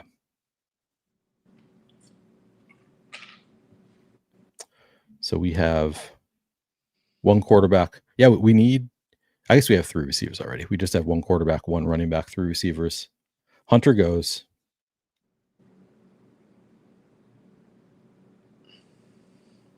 I think I'd be Rice, and I don't know who else. Rice, maybe Judy or Aaron Jones. Yep, I'd be fine with. Do we want to go Josh Allen stack here? I don't know. I don't know. Early. It is a bit early, yeah. We can hope for one of them to fall. Yeah, I just hope for a fall, especially in the $20. Like, it's more likely. I'm good with Aaron Jones here, or Diggs is fine also. Or Diggs, yeah, Jones, Judy, or Diggs. Let's go. Let's do Jones. Yeah, let's go Jones. That's kind of what I was thinking, just because then we can kind of hope for one of those Buffalo receivers to fall to us. It's also nice in these low stakes rooms to get just 2 solid running backs, because then you can just like take the falling receiver values if they happen and not have to worry. Right. RB falls off hard after 140s. I mean, I think it's like the known quantity of running backs falls off hard, but I think I think there are going to be a few running backs after that kind of range that end up crushing this year. Like I think we're going to be kind of surprised by some of those. It's just kind of hard to know who it's going to be. Yeah, that one running back range is really nice right now on DraftKings. It's like Tootin, Stevenson, Jaden Blue, Dylan Sampson. Or I said Tootin, but Tank Bigsby's been falling there now too. Yep. Solid. Yep. There's actually kind of a wide range there of running backs. So like when you throw in like Najee in there, Quinshad Judkins, I think is a fine bet at like I've been mostly out on him, but once you get to like pick 160-ish, then I'm like, all right, that's kind of interesting to me. Like I said, Najee Harris in that group. Trying to think who else is there. It used to be Ollie Gordon. Ollie Gordon at this point is just going so early. Ray Davis is actually falling now. Like you can get Ray Davis at like pick 150, which feels pretty good. He's been falling to like 160s. Yeah. I got him. I think I got him today at like 170 something. Yeah. MJ asks, is your order for the top running backs Bijan, Saquon, Gibbs? Is that true for you? Yeah, I guess. I kind of just follow ADP usually. I'm taking on DraftKings, I take CD at 2. Okay. And it's kind of tough. Like I talk myself into like different guys all the time. Like Saquon was in July, he was like, I had 15% Saquon because I was doing mostly underdog. And now I have like a fade on Saquon because I don't really take him on DraftKings much. Like I'll take Jefferson over him. Okay. I'm over on like CD and Jefferson and under on Gibbs, Saquon. But I will take Bijan at 3. So I have a good amount of Bijan. So if you fade Saquon, do you do a lot of like Will Shipley? Like is that a factor for you of like these are the running backs that I'm super out on? And then who would benefit if they fail? Like do you do a lot of Will Shipley, Keaton Mitchell, whoever would benefit if the top guys are out? I mean, I'll take Shipley if like it makes sense, but it's not something I'm going to reach for. Okay. Yeah. I like getting Shipley on Hurts teams. It doesn't always work out that way, but I think that's really good. And on Lamar teams, getting like Keaton Mitchell or Justice Hill, I think it's agreed. Correlated with anything happening to Derrick Henry. I have a big fade early is Genty right now. Okay. You and Pete. You think he is the next who was that, Pete? Trent Richardson? I don't think that, but I don't know. I just think he should be more late second round. Like he should be going in the Bucky, Chase Brown range, I think. Yeah, I think that's fair. I'm probably about even with the field, but he also like will fall sometimes. ADP. I don't know. So looking at my percent exposure, Chase Brown's my biggest early fade. I only have 2% Chase Brown. That's because you've been drafting late. Like he was a mid-late second round. I remember to go, you could get him with Jamar Chase. Khalil Shakir is here for us if we want him. Both Khalil Shakir and Keon Coleman are here. Do you have a preference, or do you want both? Lock in Shakir, and then I'd go Downs or Coleman. I'd be down for both Shakir and Coleman, though. I don't think I've done it yet, so that is kind of fun. Yeah. I don't think it's available that often here either. So yeah, I kind of like that. I have a lot of Josh Downs. I don't have a ton of Keon Coleman. Yeah, neither do I. I think he's been rising. Yeah. I have 3% Keon Coleman. I have a lot of Shakir, though. I think it's because everybody is afraid of Chesleyham's, like, just his hotness, like the amount that he just runs hotter than the sun. They're like, if he is super in on Keon Coleman, like, you just know he's going to have an awesome season. I assume that's why. Yeah, I mean, I just don't get Keon Coleman going. Like, he's going ahead of Addison and Jennings most of the time now, which doesn't make sense. Yeah, JSU says early it was very easy to get Chase Brown, Higgins, and Jamar Chase. So you could get, that was pretty easy early on. If you wanted to do the triple stack with the Bengals, you could have. I never did the Chase Higgins stuff, but I do miss when Chase Brown was going at the 2-3 turn, because you could get Chase and Chase Brown, and that way you're not forced into Burrow. Yep. And you have the running back wide receiver correlation. I just assumed Chase Brown was just going to stay in that early 20s range, but then he just got pushed up It's literally just a coach quote being like, he's going to be a household name by the end of the year. And people are like, oh, got to take him in the mid-second round if he's going to be a household name by the end of the year. I get a little rise, but there's just guys I'm taking DraftKings. Like, I'm taking Bowers ahead of him. I'm taking AJ Brown ahead of him, I think, most of the time. Yeah. It's funny. I'm mocking the quote, and it's actually a quote that I used and was like, I think I got to move him up a little bit. Like, this is bullish. But then he just like you said, just like you moved up so high that now I don't get there all that often. I do sometimes. I'll take him at like 20 if he falls, just because that is, the price now where like you can't usually get him there. But yeah, he moved up a little bit too much on a coach's quote, I think. Especially because like the defense being bad is bad for him. Like in general, like seeing how bad the defense is awesome for the receiver. I think it's bad for him. Maybe not, but I think it's better for the passing game generally. Yeah, I think it's slightly bad for him. Maybe he gets more passes as a result, but he's not like Alvin Kamara either. Yeah. All right, Caleb goes. We only have one quarterback. The bigger concern is that we only have 2 running backs, but probably fine. 1-2-6-0. We got one auto drafter already. This team would have been very good if Fields fell. Yeah, I would have loved Fields on this team. Maybe we should have reached for him at 97. I don't know. Probably not, but he's also been falling though. So like I think you can get him at 120 probably in, I don't know, 20% of drafts right now. And since we already have the double stack there, it was, I think, a little bit more likely that we were going to be able to get him.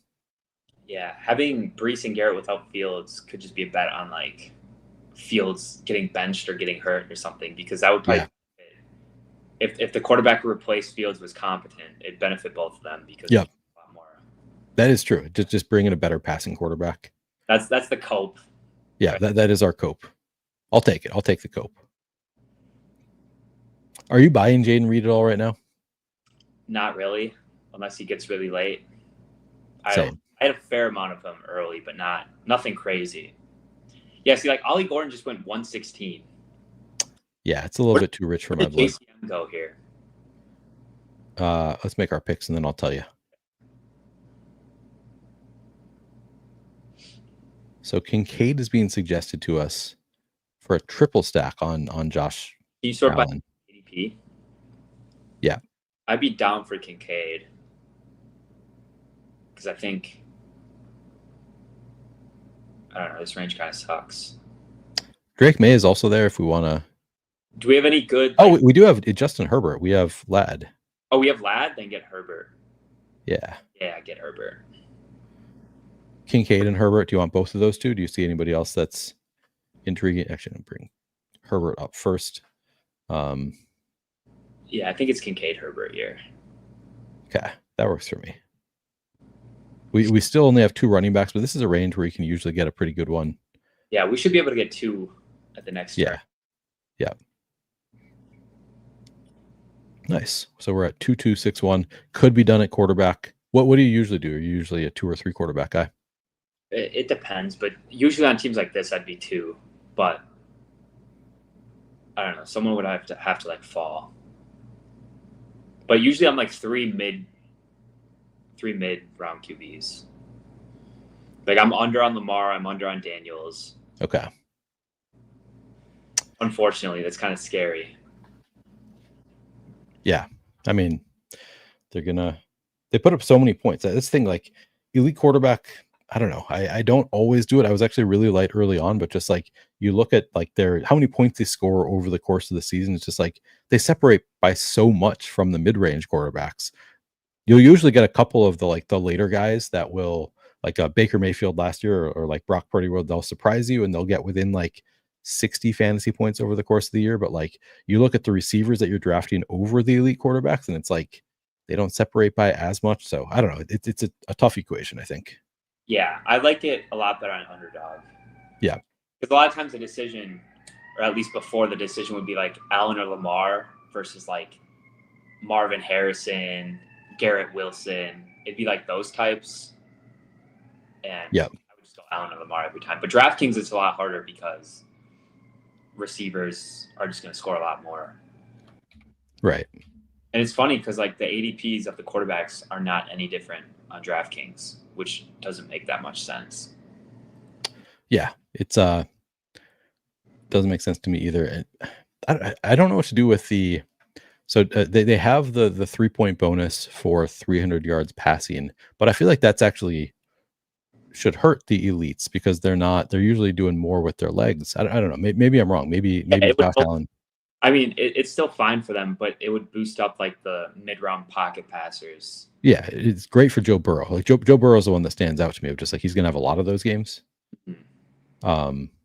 But like I think it would hurt Jalen Hurts because I think he's gonna have fewer than others. I guess I haven't looked that closely at the frequency of different quarterbacks. Judkins goes at 135 here. Oh yeah, we're gonna look at JCM. Because I could just be totally wrong in how often I think it happens. 84. It's weird. They changed like they put a picture for him. Did they?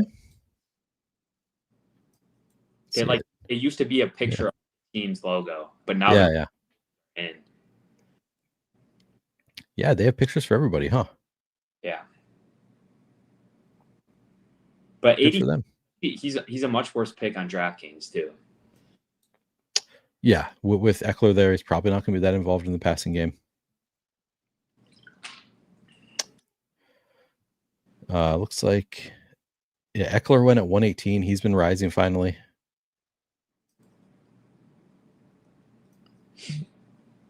So this is probably, I mean, Luther Burden is there, but we do have 6 receivers, 1 tight end, 2 running backs, 2 quarterbacks. Yeah, I think it's 2 of Stevenson, Blue, Tootin. Who are your preferences between those? I'd say Stevenson and Tootin, I guess.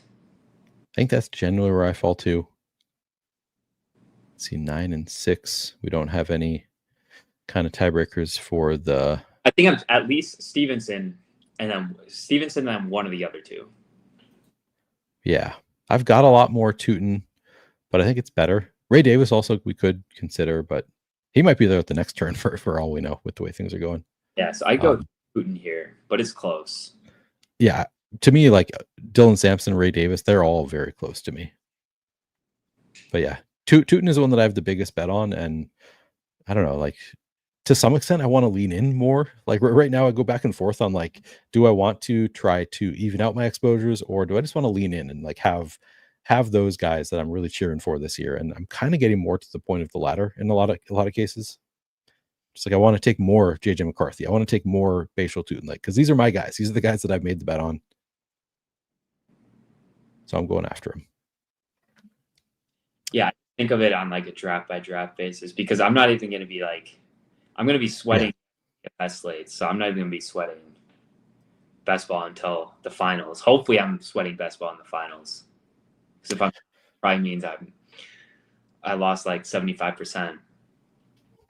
This is the reminder that he has over $75,000 in entry fees. Not even going to be looking at best ball until the finals weeks. What's impossible to it's really it is and like kind of flat. Like I have exposure to a lot of people, so yeah, true.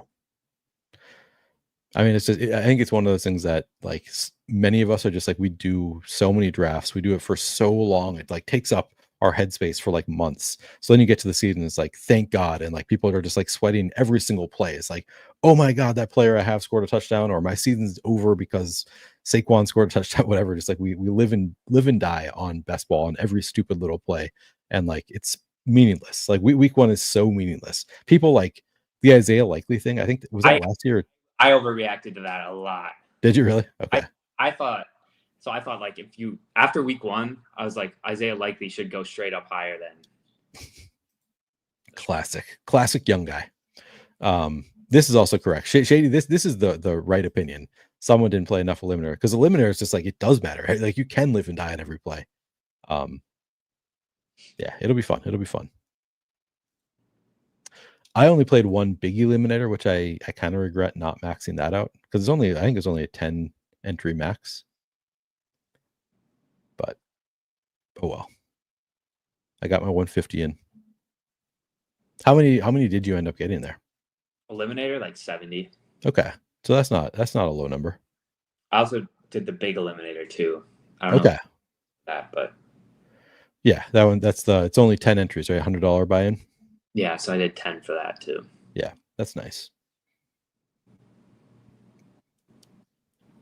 That's a fun one. Kind of a different format because it's like old eliminator where you are like 70% make it every week, I think. Yeah, it's weird. Like there's some weeks where a higher percentage makes it. So like you wanted to think about bye weeks a little bit, but it was, I don't know. It's like how much does that actually matter versus just getting a really good team? I think it matters a ton, the bye weeks. I mean, like there's some weeks where 4 out of 6 would advance, and then yeah, for that one, yeah. But obviously stacking bye weeks, you don't want to do that. That matters a ton. Sure. Yeah. But what I meant was like the certain percentage of people advance on certain weeks. So like if 2 out of 4 advance week 14, and 8 out of 10 advance week 12, you would not 14 bye because less people advance week 14. Right. Yep, that makes sense. Yeah, that one's a little bit different than the regular eliminator. Ray Davis makes it all the way back to us. And then, so I think that's the smash. We could go QJ if we wanted to reach a little bit. Hunter Henry's still there if we want to go. I think Henry, Wandale, or Trey Harris. I want to see what's the news on Trey Harris because I feel like he's moved up in the leg up rankings. Okay. He recommended him. I've IKB'd off him a good amount, but I have some of him. Yeah. I had a lot early, and now if they're recommending, I kind of want to get on a little bit, but we can go Henry. It looks like they want us to take a tight end here. Yeah. Or Chig. Henry or Chig, but probably Henry. All right.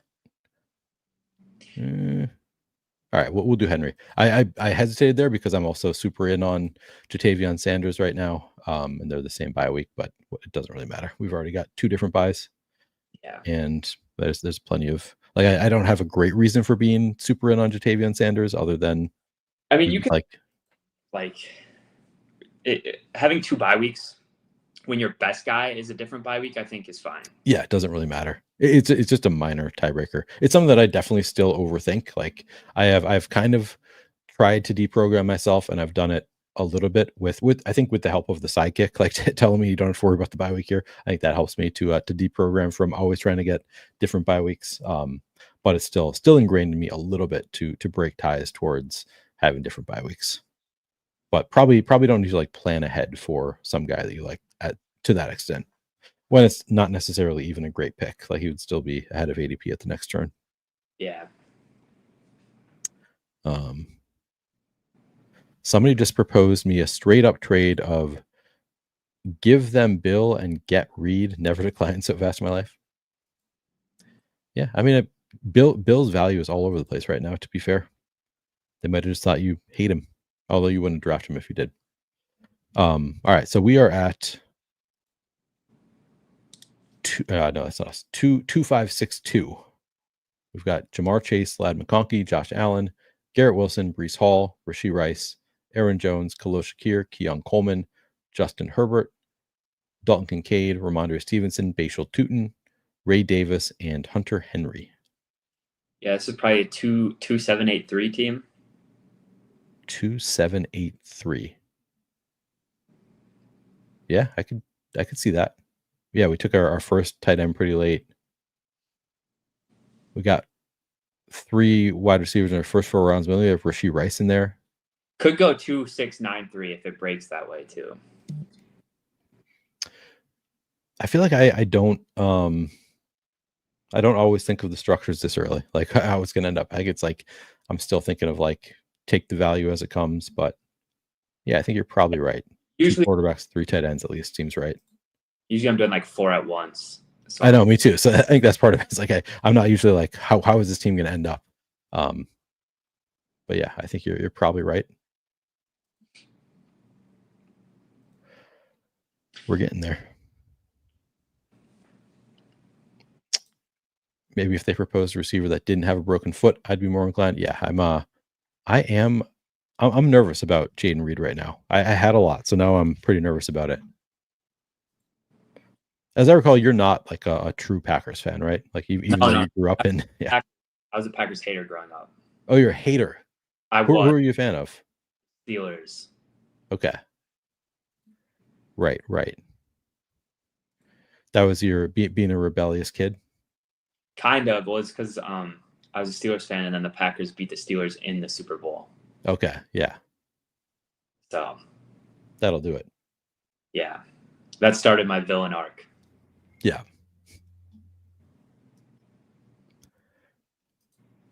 All right. Jonnu goes.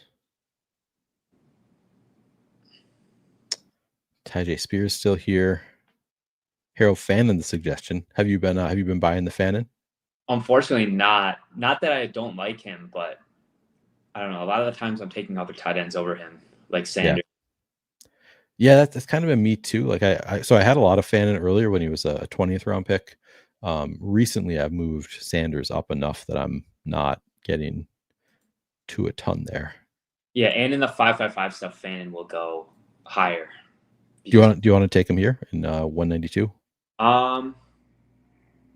Him, you could take Gesicki too. I think a lot of times I take Gesicki over him. Okay, we do have Jamar Chase too.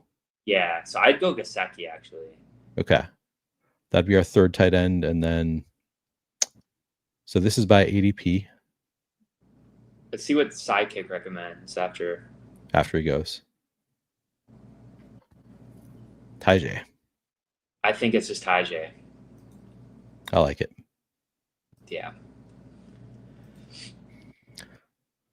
All right. So we're up to 2-6-6-3. 3 more picks, wide receivers, running backs.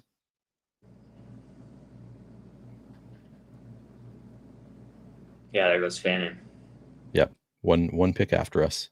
Yeah, but I think the fact that I normally take Gesicki over Fannin is just going to lead to me not getting Fannin, especially in the high stakes stuff. Yeah, that is. So what is it?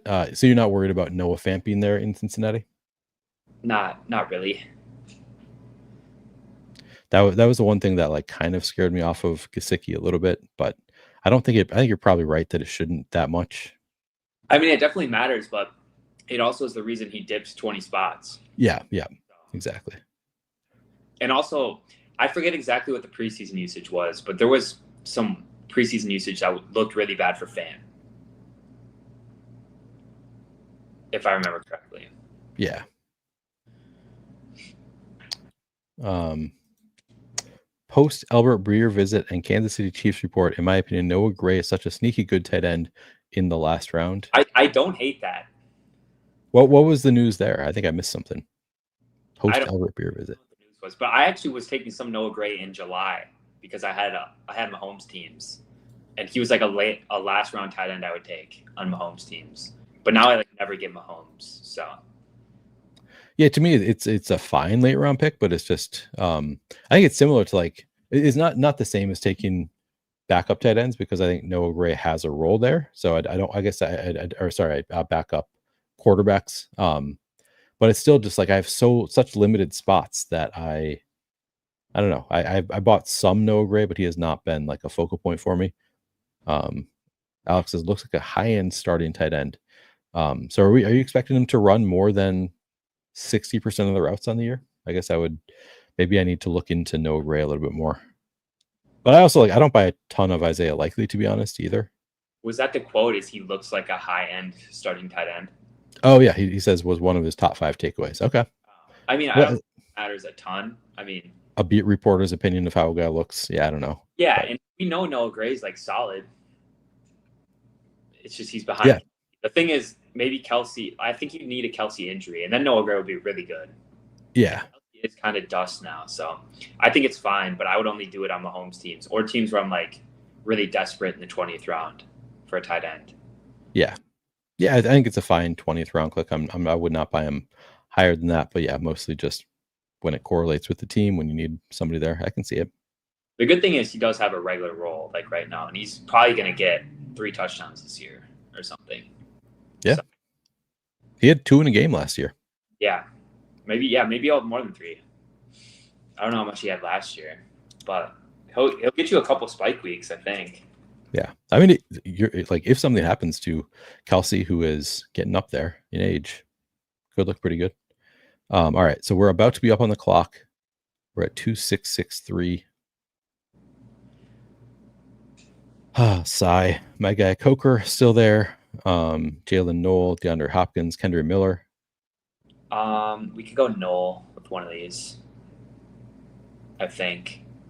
Wait, go to wide receiver. Here's ADP if you want to see it. Yeah, I'm gonna be a little behind, but let's see. Yeah, I guess Knoll. He has some week 17 correlation. Yeah. Um, then maybe Coke. I don't know. It's up to you for the second pick. Could also go Kendre too. I don't hate Kendre here. Yeah. He's been somebody I've been buying a lot lately.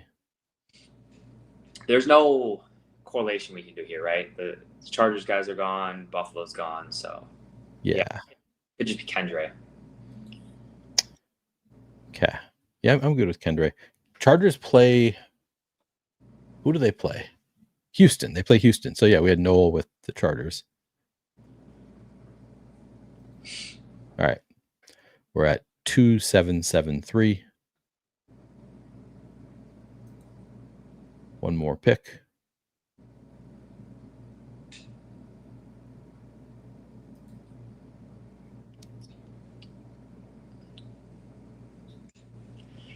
Have you taken any Justice Hill?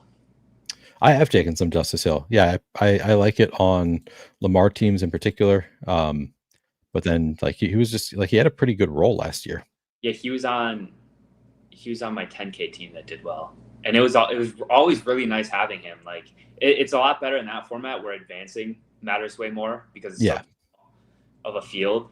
But a lot of times on teams when I'm like really really desperate and I've taken guys like Tootin and Scatabo and stuff, I'll take Justice Hill just for like 4. He'll probably give you 4 spike weeks. Yeah, one of them I dropped 20 at some point this season. Well, he's the type of like we talk about better and best ball, and I think he's like the perfect example of better and best ball, particularly on DraftKings, just because like when he is involved in the game, he's gonna have those games where he has like 6 receptions, and like he'll have games where he has 0, and we don't have to care about those. So it's just like he scores in bunches, and it's kind of perfect for this format. Yeah, it's always the decision between like him and Giddens. Yeah, because Giddens is a guy who probably won't do much, but if JT gets hurt, Giddens will be like a league winner. Yep. But Justice Hill is going to give you that like good production no matter what, but he's not going to be. Yeah. Because if Henry goes down, it's going to be Keaton Mitchell. Yeah. Like we're confident. He's one of the few players that I would say that we're confident is not a league winner. Like I usually am like, I feel like if you have a high floor, you usually have a high ceiling, but he's one of the few where it's just like there's no world in which he takes over and it's just like the starting running back. Yes, unless Keaton Mitchell and Derrick Henry get hurt. I guess maybe that could happen then, but still, I think they would just get somebody then probably. There's usually a team or two where 2 running backs will go down.